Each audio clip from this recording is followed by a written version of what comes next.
August. I am mostly good. My back's not too screwed up. I think I'm fully healed from the horrible sickness.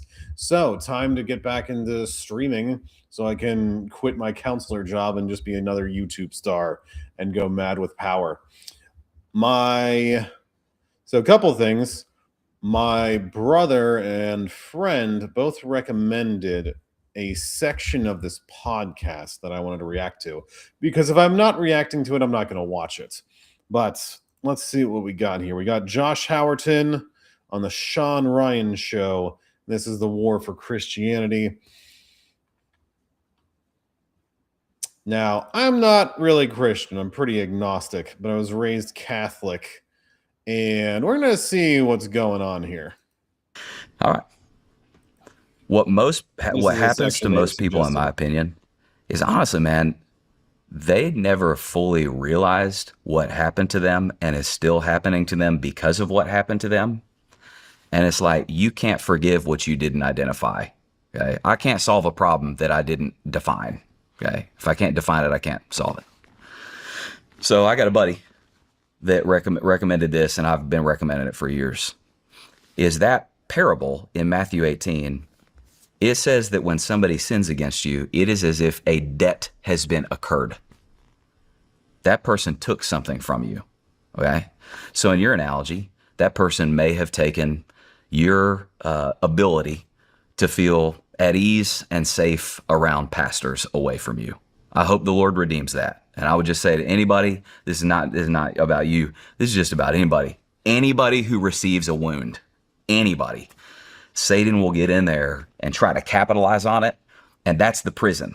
Hey, because that thing happened to you, you make an inner vow. I'll never do that again. Well, that's not even Satan. That's just a survival mechanism. If you eat the red berries and you get sick, you're going to want to avoid eating the red berries. Now, depends on which red berries. We need some discernment here. But the idea is like, well, it might be the red berries in the juniper bush. Maybe that made me sick. But pretty much every strawberry isn't poisonous. And it's like, well, strawberries are red. I got sick on a red berry. No strawberries for me. I think a lot of the healing process when it comes to trauma is learning discernment. And I mean that who's healthy, who's safe, who's neutral, and who's malicious. I would say malicious and ignorant because incompetence can hurt you as well, just as much as malice can. So I don't think it's Satan. Maybe it's just evolution and just how your mind works. Yes, keep yourself safe out there. I'll never trust men again because that dude did that to me when I was 6. I'll never go to what people don't realize when you start using that type of language, that's prison language. It's a little invalidating for a child rape victim, but okay. In other words, bars have been erected between me and that thing, and I just want to give a gentle watch out to everybody listening. Sometimes that thing is a really, really good thing that Satan's trying to use an old wound to keep you from ever getting that good thing again. Okay. So what you got? If you're talking about, are you talking about my particular situation? No, I'm saying I did say that's I'll never anything. do it again. No, I use that analogy. I'm talking about anything. Doesn't mean I'll keep myself from the word. It just won't be with that particular. Of course. Okay. Yeah, that makes sense. I'm saying no. What I'm saying is typically when somebody is deeply wounded, and it doesn't matter your thing, anybody's thing, and this is not what you're saying. What Satan will sometimes do, I'm preaching my little sermon here.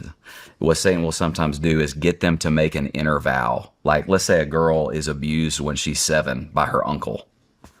She'll make an inner vow. It's like a demonic reverse covenant is what it is. I'll never trust men again. Well, maybe you need some time to keep yourself safe first. Forget never. Maybe you need to be like, well, I need to keep myself away from men, at least during childhood, until I can like grow up and know how to defend myself at least a little bit. Like, yeah, if you're 7 years old and you've been horribly abused, that's the correct response. Maybe it doesn't work in the long term. And what Satan is trying to do is cut her off from, honestly, a lot of men that she's going to need in her life to become the beautiful, noble woman of God. You see what I'm saying? Does that make sense? That's perfect sense. There you go. Now, let me ask you this. Do you think that wisdom can come from people sinning against you? Oh, bro, yes. My gosh, yes. That's like, because if with that comes experience, and while maybe it would be foolish to say, I'll never trust another man again, I think a lot of wisdom could be pulled from that, and maybe I will never trust this type of man again. Bingo. You can see through, a lot of times, you can just see right through people, through experiences of things happening. And then you'd notice patterns that come with every human being that's like that. yes. I strongly agree with that. In fact, that's exactly what the word means when it says that God works all things for the good of those who love him and are called according to his purpose. And all things I hate the includes preaching all the already. jacked up things. He'll redeem all those things. All right, so if we're going back to how do I do it, man, this next thing that I'm going to say is like, for real, it's one of the hardest things you're going to do. And it's one of these things, you can't do it in 5 minutes. Like, it's going to take like 5 hours, 5 weeks, or 5 months. But this thing that's got recommended, I've been recommended ever since. You gotta almost like make a debt ledger. This is what Jan and I have had to do for people who have very egregiously sinned against us. And they were never going to own it. They're never going to own it. This is what we had to do. So Jesus in Matthew 18 says like a debt. So what you do is you get out a sheet of paper. It's a little exercise and it's not fun. And you sit down and first of all, you pinpoint who sinned against me. And I need Sounds like a specificity. trauma narrative. What you got to watch out for is they. There was one time, a lot of people don't think about this because people do get hurt by pastors. See, you got that story. I wouldn't say I've been hurt by a pastor. There you go. I would not say that. We gotta speed up here. Get to the fucking point. Wait, what's something? It's trust. But Yeah, makes sense. But I'm not. This is not a pity party at all. But what I will say, what some people sometimes don't realize is, man, pastors can get shot at. Sheep bite. So there was one time I went to counseling for a little bit when I was in Nashville because I was honestly because I was struggling with some unforgiveness. And this guy asked me, he was like, hey man, what's going on with you? And I was like, man, the church. I'm a pastor. I'm like, the church hurt me. I'm like, I'm doing this thing. And he paused, and it was one of the most powerful things he ever did. Is he stopped me and was like, hey man. He judo moved me. He said, well, hey, wait a second, man. What do you mean by the church hurt you? I was like, well, your church hurt me, man. We're going through this thing. And he said, wait a second, Josh. Your church, I think my church at the time was 1,000 people or something like that. He said, hey man, your church is 1,000. Did all 1,000 hurt you? I'm like, well, no. Well, this is actually important. A lot of times we need to understand, we need to differentiate the brand or the group or the organization from the individuals within it. Now, I think there can be a cop-out around that. It's like a corporation where it's like, well, what is a corporation? It's a government, but with a government's approval. One of the reasons corporations exist is to reduce liability for the people who own it. And it's like, well, this corporation hurt me. Let's just say Sony hurt me. And it's like, yeah, that's true, but who within it? But it's like, well, if I can identify them, we wouldn't be having this conversation. I'll be pursuing legal action, or at least trying to, because,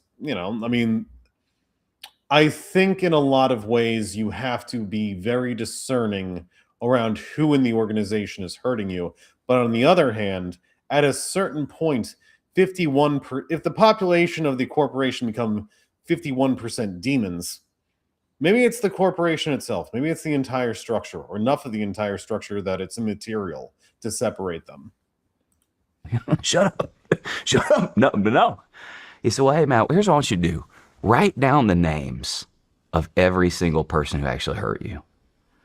And I wrote down those names with Jana, and when we got done, it was 7 people, But what I think Satan had done is he had gotten me to transmit the pain that came from 7 people to the church.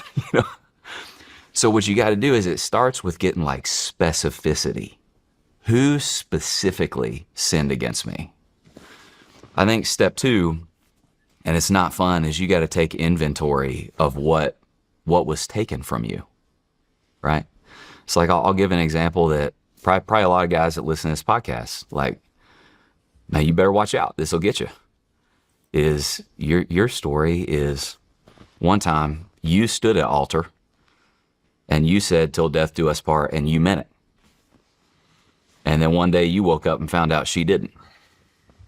And now somebody else is tucking your kids into bed at night. All right. Well, heads up, man, that's going to leave a mark. You're going to need to clean some things out. When you get to that debt ledger, what you got to get down, okay, this is who sinned against me. Now I got to start going, I need to name everything that was taken from me. And dude, you got to write down,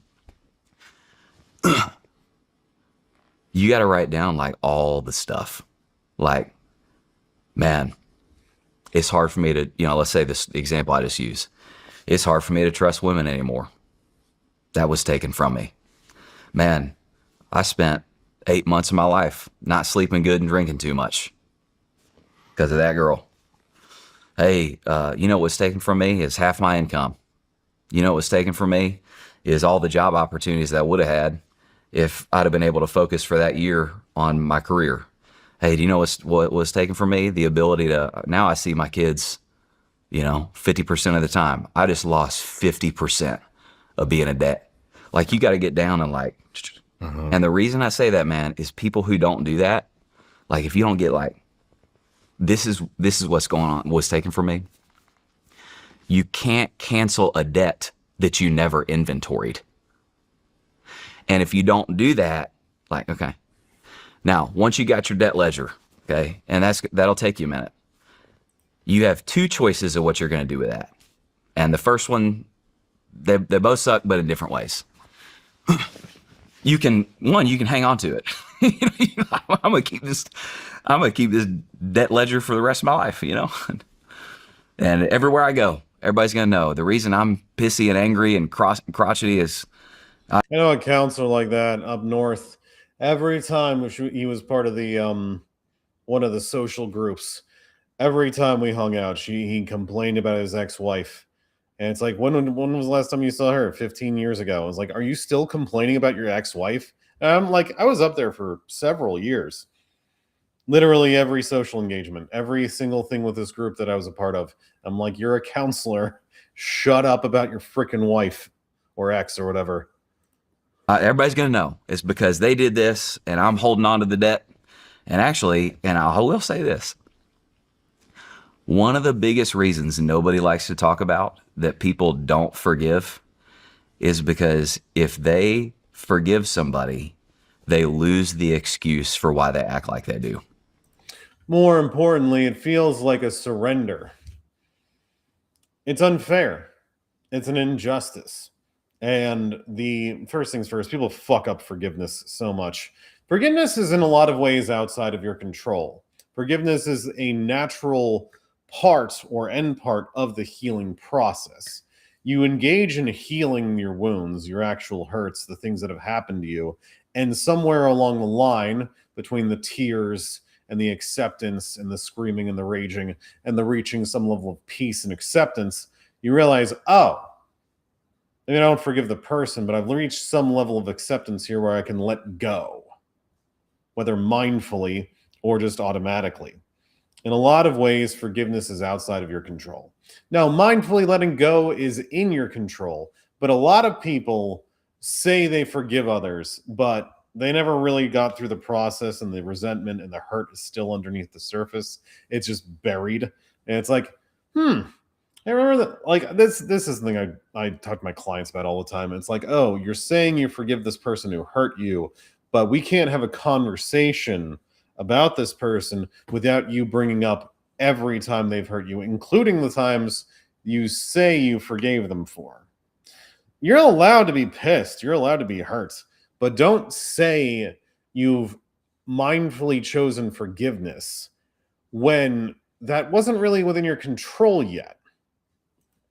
It's a damn good point. It's like, if I forgive them, I don't got an excuse anymore for why I'm angry all the time and why I don't trust nobody and why I'm cynical all the, it's like, you gotta watch out for that, man, So you got that, you can hold on to it, but that comes at a real big price. It costs you the joy for the rest of your life. This Or seems like a guy who already enjoys I life think a it's the little book of too Colossians. You can do this, and it's not easy, but it's the best thing that'll ever happen to you. It says that what God did is he canceled the record of debt against us with its legal demands, nailing them to the cross. And what you can do is you can take that debt ledger, and I'd encourage you to actually physically do something like this. Like me and Jana burned hers. she took it out to our fire pit and burned it. We got an old I do cross like on our rituals. property. We built. It's got some sentimental value to me. Sometimes I'll walk out there and I'll literally just old school, late 80s youth camp. I'll nail it on there. But you've got to make a decision to cancel that debt. And just say, okay, Jesus, I'm trusting that either you paid the penalty for this sin on the cross or that person will pay the penalty for it in hell. But what I know is it's not up to me. Vengeance is mine. I will repay, declares the Lord. Not up to me. What Yeah, about this is probably good if you believe in God. forgiving yourself? Yeah. Man. That's probably the biggest one of all. Yeah. Yeah. Yeah. So when people say forgiving themselves, That's a big ledger it's a big ledger for some people. It's the biggest one. Biggest one. I had a guy write me from prison a few years ago after listening to a sermon, and I was talking about the grace of God and how God can redeem anybody, And he wrote me a letter. I think this is one of the biggest problems with any sort of pastoral psychological stuff. It's okay, but what if you don't believe in God? Well, what if Vecna? About the grace of Vecna? I want him to actually forgive me. Give me some of his grace and forgiveness. And he was like, hey, man, I want to believe that, but you don't know what I've done. And man, what I would say to that guy, actually what I did say to that guy is, hey, man, that's actually not the problem. The problem is you don't know what he did. Because Jesus Christ went to a cross and he paid the penalty of your sin for you. Man, what about forgiving yourself? There's this really interesting thing that happens the longer somebody walks with the Lord, where the longer they walk with Jesus, there's this weird thing that happens where the better you are, but the worse you feel. It's actually a weird thing. I think John MacArthur, an old dead pastor, said that. And it's interesting. If you watch the life of the Apostle Paul, a lot of people miss this because the books of the Bible are not in chronological order of when they were written. Get to the point. They're in a different sequence. But if you line all the books up in the order that the Apostle Paul wrote them, he starts by referring to himself as one of the apostles. And then he goes a little farther and he says, well, I'm the least of the apostles. And then he goes a little farther and he calls himself the least of all the saints. And then in, I think, the last letter he ever wrote, he says, this saying is trustworthy and deserving of full acceptance, that Jesus Christ died for sinners, of whom I am the foremost. So it's almost like a reverse testimony. It's almost like all right, I think I'm done with this. It doesn't mean anything. Okay, Jesus died for you. I'm sure that gives you some level of relief. Does that give you any psychological healing? It's the entire, does that give you... I'm going to rephrase that. I think for some people, utilizing religion as an authority that they can receive forgiveness from is helpful. Whereas other people, it is bypassing. It is bypassing the need for your own self-reflection and your own, well, let's say God didn't exist and I did all this fucked up shit. What does amends actually look like to the people I've hurt or their families if we've gone that far? And what does self-forgiveness mean in a secular universe? You can say, well, I'm going to bypass that. Well, it's not a secular universe, but act as if it was. Let it percolate in your head. Because if you're utilizing religion as a way of God forgave me, it's really? Because I talked to God 2 weeks ago, and he said you're still full of shit and lying to yourself. So, I'm a little heated. This guy this guy looks good, charming. I can see the cult leader vibes in some ways. I think I don't need this. Oh, hey, Sarah. What you doing? I have no idea who this is. No, fuck off. Anyone who actually asks to... Any self-promotion is an auto-ban. We're just going to make it that way. Like, if you're self-promoting in chat, like, you're probably a bot anyway, but whatever. All right. We're going to do something else in the meantime. Let's pause here. And... yeah. We're going to pause, and I'll come back in about 5 minutes.